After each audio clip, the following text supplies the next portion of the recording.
कि पहली बैठक में जब आया था तो मैंने एक प्रस्ताव दिया था कि अधिसद के बैठक में अविसद के माननीय सदस्यों को भाग लेना नहीं चाहिए। वो तो प्रस्ताव करते हैं, वो कैबिनेट हैं, उनके द्वारा पारित प्रस्ताव पर बैजनाथ बैजू बाबू को याद होगा, साकेत कुशवाहा जी उस समय यहाँ के कुलपति थे। मैंने कहा वो तो उन्हीं के प्रस्ताव पर तो हम विचार करते हैं, फिर हमारे हक को क्यों वो मारते हैं, जब वो उनके निर्णय के बाद ही आता है। और इस विश्वविद्यालय ने इसको स्वीकार किया था।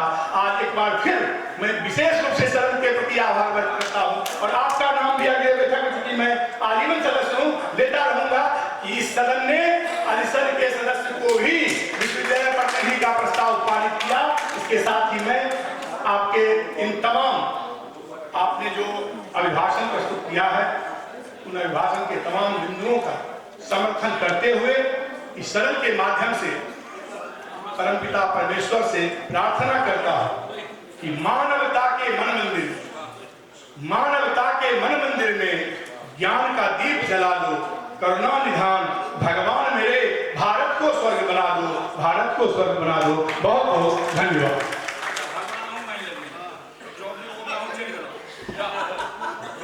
माननीय अभिसद सदस्य निवृत्ति के एमएलए अजय प्रधान।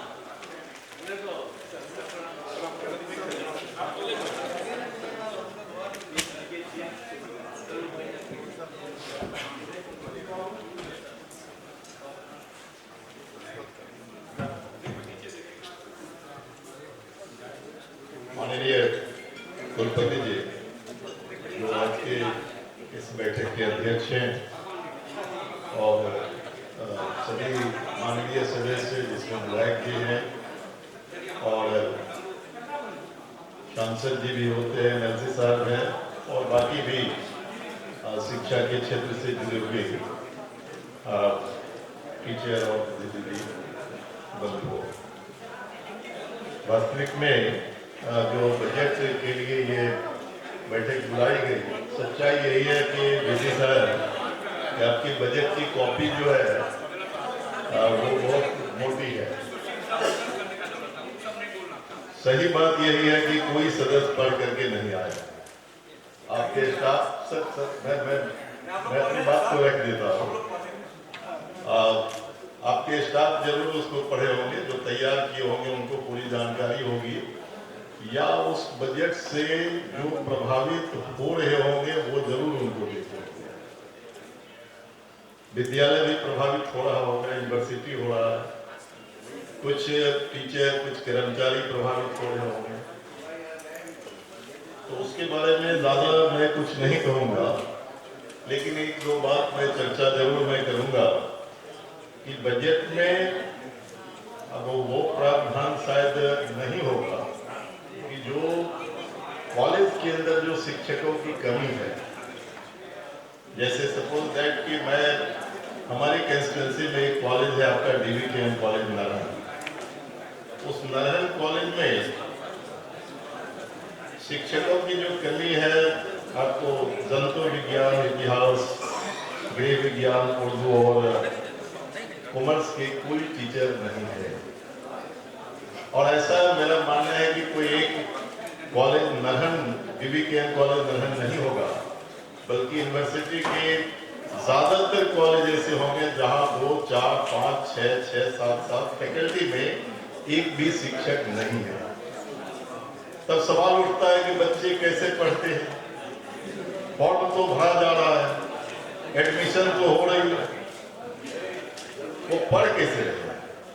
और बिना शिक्षक को दिए हुए अगर हम शिक्षा को दे रहे हैं, तब एजुकेशन की क्वालिटी की बात करना जो है नाइंसाफी है। इसीलिए मेरा पहला अनुरोध है इस बैठक में, यह प्रस्ताव है, यूनिवर्सिटी के जिस कॉलेज में भी कोई विषय में एक भी शिक्षक नहीं है, तो हर हालत में वहां उस विषय में शिक्षकों की नियुक्ति करना लाजमी है, और उसका प्रोविजन आप निश्चित तौर पर इसमें करें। एक दूसरी बात मेरा कहना है कि विनय जी चले गए, वो हर बार यही करते हैं, वो बोलते हैं और चले जाते हैं। आप तो खैर मुख्यमंत्री जी आ रहे हैं, एक बात है मैं आपको बधाई दे रहा हूं कि आपने पीजी की पढ़ाई रूरल इलाके में किया, और इस सवाल को मैं पिछले सीनेट की बैठक में लगातार मैं उठाया था और आप वादा किए थे कि हम करेंगे। आपने उसकी शुरुआत भर की है, मैं शुरुआत भर की है, इसके लिए भी बधाई देता हूं। लेकिन जरूरत क्या है? जरूरी है कि एक कॉलेज में रूरल इलाके में एक विषय में आपने जो है पीजी की पढ़ाई की शुरुआत की, वो काफी नहीं है। जहां आप कर सकते हैं कम से कम 2-3 सब्जेक्ट में पीजी की पढ़ाई करेंगे तो आपको यूनिवर्सिटी के जो फैकल्टी है उस पर लोड कम होगा, और बच्चों के ऊपर भी जो आर्थिक बोझ उसके गार्जियन के ऊपर पड़ता है वो कम होगा। इसीलिए मेरा आपसे अनुरोध है कि एक कदम और बढ़ाएं, कम से कम जहां एक विषय में आप शुरू किए वहां उस कॉलेज में 2 विषय में और पीजी की पढ़ाई की शुरुआत करने का प्रयास। आपके यहाँ से एक ही विषय का आया था, लेट थोड़ा था, ऐसे पहले इसी सीनेट से ये पारित करा गया है कि नॉन प्रैक्टिकल का जो 3 सब्जेक्ट होगा जिसमें कम से कम 2 टीचर उपलब्ध हो, उसकी पीजी की पढ़ाई वहाँ हो। और रही बात नहीं टीचर रहने का, तो हमने DR2 और रजिस्ट्रार को इंस्ट्रक्शन दिया है कि सबसे पहले जो नए टीचर आ रहे हैं, जहाँ 0 वैकेंसी है, जहाँ कुछ टीचर ही नहीं है, पहले वहाँ पोस्ट किया जाए, तब उसके बाद हम लोग अर्बन एरिया में आए। तो अगर हम देखेंगे, काइंडली मैडम इसको नोट कर लीजिएगा, नारायण में किस सब्जेक्ट में कोई भी टीचर नहीं होगा तो हम लोग गेस्ट फैकल्टी को तुरंत वहाँ रिक्रूट करके भेजेंगे। मैं तो बता रहा हूँ, मैं भी लिखा है, मैं बोला कि आपका जो है जंतु विज्ञान में, बॉटनी में जो है कोई टीचर नहीं है, कहीं नहीं वहाँ नहीं है, पूरे बिहार में नहीं है तो उसकी व्यवस्था करना है। अगर वो व्यवस्था सरकार करेगी, ठीक, सरकार को आपको जिम्मेदारी दे दिया है, पोस्ट सैंक्शन करने का वो जिम्मेदारी आपको दिया है, और गेस्ट टीचर आप कर सकते हैं, वो कर सकते हैं, आप कीजिए, वो कीजिए। ये मेरा जो है कहना था कि इसके बारे में हमको बहुत ही गहराई से इस पर विमर्श करना चाहिए, क्योंकि सीनेट की बैठक सिर्फ इस बात के लिए नहीं होती है कि आप आए और जोर से कुछ बात बोल करके जो अच्छी बातें हैं बजट में, जिन बातों को लाया गया है, जो छूट गया है बजट में, उसको ले आया जाए। तो बजट में जब तक इसका प्रोविजन नहीं होगा कि हम नए इतने टीचर को बहाल करेंगे, उसके लिए हम इतना बजट रखते हैं, तब तक कठिनाई होगी। तो ये मेरा जो है स्पष्ट जो है ये बात कहना था। दूसरी बात, एक बात और गौर करने की जरूरत है, हमारे कई मित्र बैठे हुए हैं। पहले क्या था कि इंटरमीडिएट का 1-2 कॉलेज होता था एक प्रखंड में।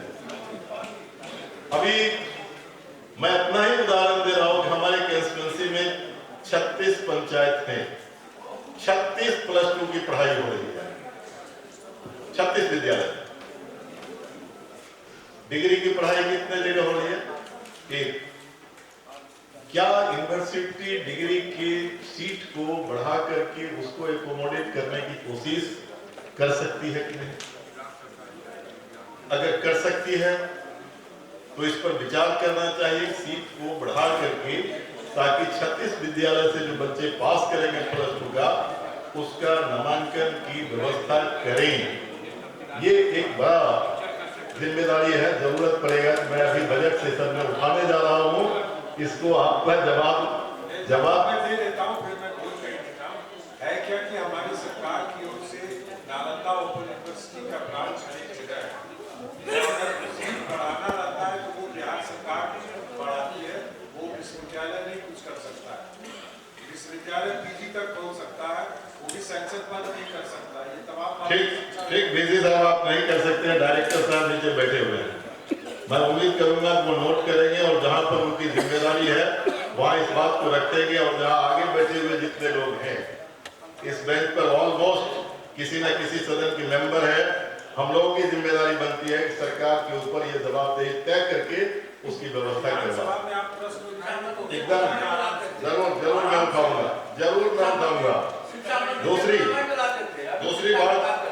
दूसरी बात मैं ऋषि साहब, दूसरी बात मैं कह रहा हूं कि महाविद्यालय के पास में पिछली बार भी मैं कहा था कि एक कोई अकाउंटेबिलिटी होनी चाहिए कि उसके पास अचल संपत्ति कितनी है, जमीन कितनी है, और उस जमीन को आप उसको पूरा अकाउंटेबल करवा ले, तो उससे आने वाली जो मतलब जो राशि है उससे एक बड़ा खर्च कॉलेज का निकल सकता है। जैसे कि DVKN कॉलेज नरहम, कल मैं कॉलेज में गया और कॉलेज में मैं लिया कि यहाँ जमीन कितनी है, तो पता चला कि उस कॉलेज के पास में 16 एकड़ के करीब जमीन है। 4 एकड़ पर कॉलेज है, बाकी जमीन जो है वो पड़ी हुई है, कोई उसको कब्जा करके जोत रहे हैं। शिक्षा विभाग या यूनिवर्सिटी के स्तर पर इस पर एक ठोस निर्णय लेना चाहिए कि चाहे DVKN कॉलेज नरहम का हो या राजनगर कॉलेज जो है मधुबनी का वो हो, हर कॉलेज की जो अचल संपत्ति है, अगर वो जोत के लायक है या सहरात के लायक है या उसमें मत्स्य पालन के लायक है, उसका डाक हो, डाक करके जो उचित जगह पर वो पैसे जमा हो ताकि कॉलेज के काम में वो आ सके। तीसरी बात हमको उसके साथ कहना है, एक DVKN कॉलेज का ही मैं सवाल लेकर रखना चाहता हूँ आपसे आग्रह कि नेक के लिए कई बार उन लोगों ने प्रयास किया है और जो भी मानी गई आपके द्वारा यूनिवर्सिटी के द्वारा माना गया कि नेक के लिए क्या जरूरी है, इंफ्रास्ट्रक्चर का या क्या संसाधन का, वहां से लगातार कॉरेस्पॉन्डेंस कर रहे हैं। मेरा ख्याल है कि उस पर एक नजर देने की जरूरत है। रूरल इलाके में एक बहुत पिछड़ा हुआ कॉलेज है, नेक अगर हो जाएगा तो जहां भी नेक हुआ कॉलेज का कल्याण हो जाता है, मेरा ख्याल है कि उसको भी करवा दिया जाए। दूसरा, DVKN कॉलेज से जुड़ा हुआ सवाल जो था वो, और फिर हमारा है कि RV कॉलेज दलसिंहसराय में आपके पास जमीन है, इंडोर स्टेडियम का निर्माण वहां होने से बच्चों की बहुमुखी प्रतिभा जो है विकसित होने में मदद मिलेगी। पीछे के सभी कॉलेज के लिए मेरा छात्रों की तरफ से, मैं छात्र आंदोलन से आया, वो दर्द मेरे पास है, वो एडमिशन के लिए उसमें और भी जगह शुरू करने से सहूलियत होगी। और उसके बाद मेरा आपसे एक अनुरोध और है कि नरहम का एक मसला बहुत पुराना है। नरहम कॉलेज 2 अर्धनिर्मित भवन 21 में बनना शुरू हुआ और वो 21 में बनते बनते 22 में आकर के वो बंद हो गया।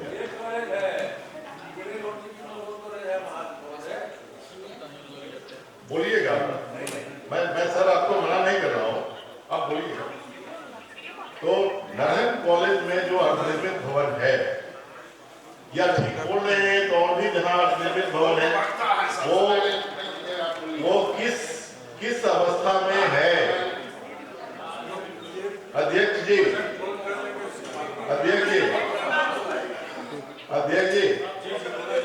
वो किस कारण से निर्माण बंद हो गया? मुझे जो जानकारी है वो भ्रष्टाचार का भेंट है।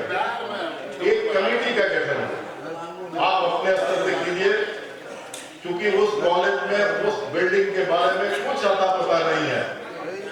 एक बड़ा भ्रष्टाचार हुआ है, यूनिवर्सिटी के पैसे का बहुत बड़ा गोलमाल हुआ है, उसकी जांच कीजिए और उस पर ठोस कार्रवाई कीजिए, उसके जज में जो भी हो। आखिरी में एक छोटा सवाल मैं करके जा रहा हूँ। एक doctor Nandlal Paswan MLSM college के टीचर थे, प्रोफेसर रिटायर हुए, उनका जो भुगतान बकाया है वो निश्चित तौर पर जो है का मामला बिहार सरकार के चल रहा है, कुछ कोर्ट में है, मैं नहीं कह सकता, लेकिन अगर कोर्ट में नहीं आप कर सकते हैं। सरकार ने डायरेक्टर साहब के तो डायरेक्टर साहब तो मेरे बगल में है बैठे हुए, उनके पास फाइल नहीं होगी, जरा देख लीजिएगा। अंत में मेरा आपसे यही कहना है कि हमें इस बात के साथ साथ इसको भी देखना चाहिए कि कॉलेज में एजुकेशन में कुछ सुधार हुआ है, उसको अपने स्तर से देखिए। मैं जाता हूँ और मैं देखता हूँ, हमें लगता है इसमें और ज्यादा आपको नजर देने की जरूरत है।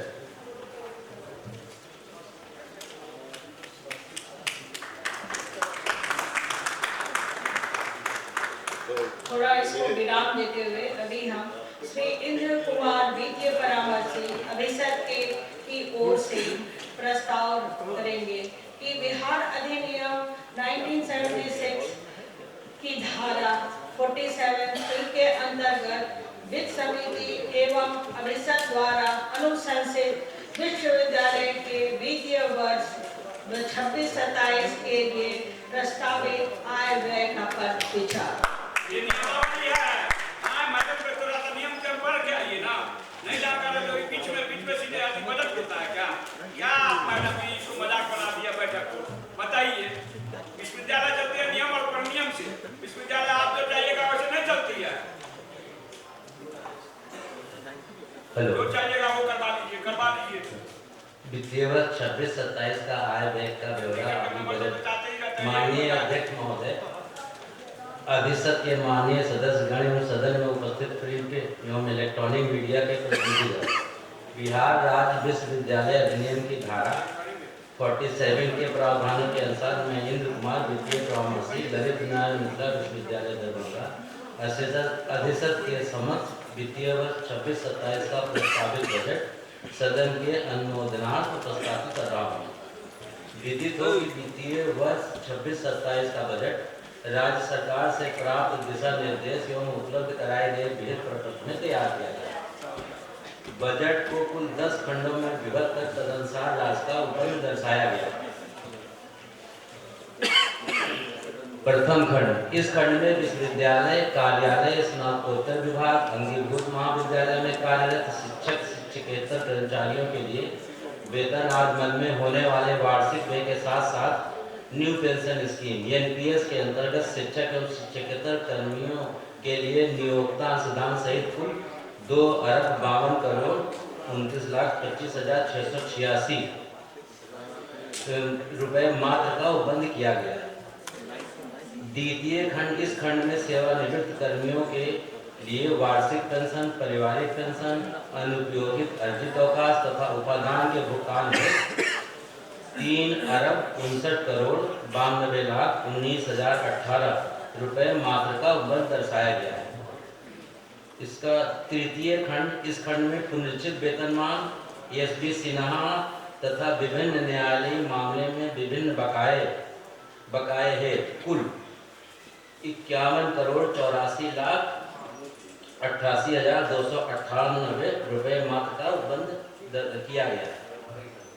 चतुर्थ खंड, इस खंड में पुनर्चित वेतनमान में पेंशन बकाया, उपादान का अंतर एवं अन्य पेंशनर बकाये तथा एसबी सिन्हा से आच्छादित कर्मियों के पेंशन आगमन में कुल 64,66,60,834 रुपए मात्र का उपबंध किया गया। पंचम खंड, इस खंड में विश्वविद्यालय कार्यालय स्नातकोत्तर विभाग एवं अंगीभूत महाविद्यालय के आकस्मिकता अतिरिक्त मद तथा केंद्रीय पुस्तकालय है पुस्तक क्रय परिसर के विकास, आउटसोर्स कर्मियों के बकाये वेतन, दीक्षांत समारोह, सेमिनार आयोजन इत्यादि के मद में कुल 2,09,76,00,000 रुपए मात्र का उपबंध अभी प्रावधान किया गया है। छठा खंड, इस खंड में विश्वविद्यालय कार्यालय सभी स्नातकोत्तर विभागों, अंगीभूत महाविद्यालय, परीक्षा विभाग, विश्वविद्यालय प्रेस, खेल विभाग, अभियंत्रण शाखा इत्यादि के आकस्मिकता खर्च तथा विभिन्न स्नातकोत्तर विभागों के चेयरों की स्थापना हेतु कुल 5,56,68,86,768 रुपए मात्र का उपबंध किया गया है। ये बजट का सप्तम खंड, इस खंड में विश्वविद्यालय कार्यालय स्नातकोत्तर विभागों, अंगीभूत महाविद्यालयों से कुल आय 1,81,29,16,836 रुपए मात्र का उपबंध प्राप्त होने का अनुमान लगाया गया है। पार्ट बी, अष्टम खंड, इस खंड में विश्वविद्यालय कार्यालय स्नातकोत्तर विभागों, अंगीभूत महाविद्यालयों में कार्यरत अंशकालीन अतिथि शिक्षकों के रूप में नियुक्त हुए अतिथि शिक्षकों पर होने वाले अनुमानित वार्षिक व्यय में कुल 27,55,50,000 रुपए का उपबंध किया गया। नवम, इस खंड में विश्वविद्यालय कार्यालय स्नातकोत्तर विभाग, अंगीभूत महाविद्यालय में कार्यरत आउटसोर्स पर नियुक्त कर्मी के मानदेय पर कुल 1,24,84,648 रुपए का उपबंध किया गया है। दसम खंड, इस खंड में राज्य सरकार द्वारा संचालित नए राजकीय डिग्री महाविद्यालय में आउटसोर्स पर कार्यरत कर्मियों एवं अन्य मदों पर होने वाले अनुमानित वार्षिक व्यय के मद में कुल 65,18,400 रुपए मात्र का उपबंध किया गया है। ऊपर अंकित प्रावधानों के आधार पर वित्तीय वर्ष 26-27 के लिए कुल अनुमानित व्यय 15,29,33,33,652 रुपए मात्र का प्रावधान किया गया है। साथ ही विश्वविद्यालय के निजी स्रोत से प्राप्त होने वाली कुल आय 1,81,29,16,836 रुपए मात्र अनुमानित है। इस प्रकार प्राप्त होने वाले संपूर्ण आय के सामंजन के पश्चात कुल 13,49 रुपए मात्र समेकित व्यय की मांग बजट के माध्यम से राज्य सरकार से की गई। स्ववित्तपोषित संस्थान, विश्वविद्यालय के विभिन्न स्नातकोत्तर विभागों में संचालित पाठ्यक्रम तथा स्ववित्तपोषित संस्थानों यथा MBA doctor APJ Abdul Kalam WIT directorate of distance education इत्यादि के मद में कुल 30,08,15,000 रुपए मात्र का अनुमानित व्यय का उपबंध किया गया है एवं कुल अनुमानित आय 32,54,69,327 रुपए मात्र दर्शाया गया। इस प्रकार प्राप्त होने वाली संपूर्ण आय एवं व्यय के सामंजन के पश्चात कुल 2,46,54,327 रुपए मात्र का आय दर्शाया गया। जय हिंद।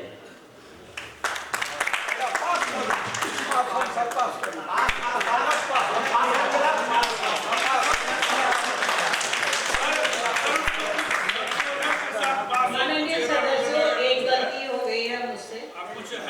मत संख्या 3 अभिषद की बैठक दिनांक 27/1/25 के कार्यवृत्त की संपुष्टि पर विचार।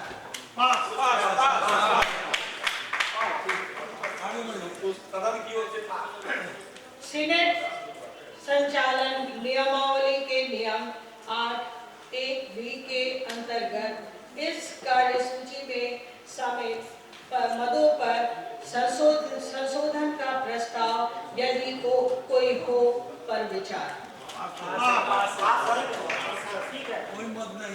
अभिषद की गत बैठक दिनांक 15/6/23, 19/7/25, 20/9/25, 5/10/25, 18/10/25, 18/10/25, 4/12/25। कौन तौर तरीका है?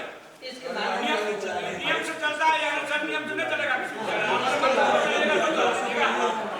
कैसे बोलेंगे इसके बाद? नहीं, इसके बाद हम बोलेंगे। आप किसी से बोलवा लीजिए, आप किसी को नहीं बोलवाइएगा। नहीं, इसके बाद हम जरूर बोलेंगे, हम बुला लेंगे, इतना विश्वास है। ये इतना सही है क्या?